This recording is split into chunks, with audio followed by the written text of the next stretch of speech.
بسم اللہ الرحمن الرحیم۔ آج میں ایک چھوٹا سا آپ کو واقعہ سنانے جا رہا ہوں۔ کچھ عرصہ پہلے کی بات ہے کہ ایک مولانا صاحب ان کے ساتھ ہم موجود تھے، تو انہوں نے ایک حدیث شریف بیان کی، ہمیں سنائی کہ یہ حدیث شریف ہے کہ دنیا کے اندر 4 قسم کے لوگ ہیں۔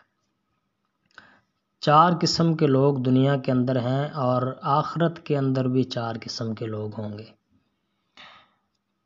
انہوں نے کہا کہ پہلی قسم کے وہ لوگ ہیں جو دنیا کے امیر ترین لوگ ہیں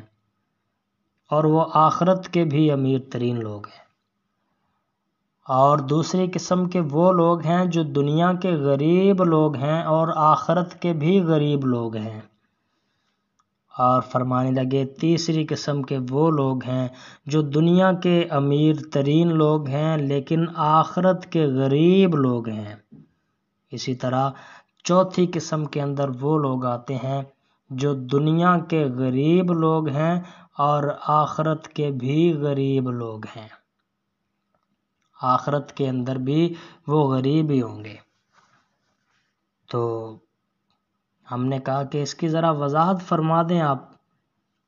تو انہوں نے کہا پہلی قسم کے جو لوگ ہیں جو دنیا کے بھی امیر ترین لوگ ہیں اور آخرت کے بھی امیر ترین ہیں، وہ لوگ ہیں جو دنیا میں انہیں اللہ رب العزت نے بڑی مال و دولت کے ساتھ نوازا، لیکن وہ اللہ کو نہیں بھولے، وہ اللہ سے ڈرتے رہے، اللہ رب العزت کے احکامات پر چلتے رہے، نبی پاک صلی اللہ علیہ وسلم کی اتباع والی زندگی گزار کے گئے، تو وہ دنیا کے بھی امیر لوگ ہیں، وہ آخرت کے بھی امیر لوگ ہیں۔ اور کہنے لگے دوسری قسم کے وہ لوگ ہیں جو دنیا کے غریب ہیں لیکن آخرت کے امیر ہیں، وہ لوگ ہیں جو دنیا کے اندر تو اللہ رب العزت نے انہیں بڑا کم مال دیا، بڑی انہوں نے زندگی ایسے گزاری غربت والی، لیکن اللہ رب العزت کا شکر ادا کرتے رہے، اللہ رب العزت کے حکموں پر چلتے رہے، نبی صلی اللہ علیہ وسلم کے طریقوں پر زندگی گزاری، تو وہ دنیا کے تو غریب ہیں لیکن آخرت کے بڑے امیر لوگ ہیں۔ اسی طرح فرمانے لگے تیسری قسم کے وہ لوگ جو دنیا کے امیر ہیں آخرت کے غریب ہیں، جنہیں بڑا اپنی دولت پہ گھمنڈ تھا، بڑا ناز تھا، اللہ رب العزت سے بغاوت کی انہوں نے دنیا کے اندر، اللہ رب العزت کی نہیں مانی، نبی صلی اللہ علیہ وسلم کے طریقوں پہ زندگی بسر نہیں کی، وہ دنیا کے تو بڑے امیر تھے لیکن آخرت ان کی بڑے غریب ہے، وہ آخرت کے بڑے غریب ہیں۔ اور اسی طرح فرمانے لگے چوتھی قسم کے وہ لوگ ہیں جو دنیا کے غریب ہیں آخرت کے بھی غریب ہیں، دنیا کے اندر غربت تھی لیکن اللہ رب العزت کی نافرمانی میں گناہوں میں ڈوبی ہوئی زندگی بسر کر دی،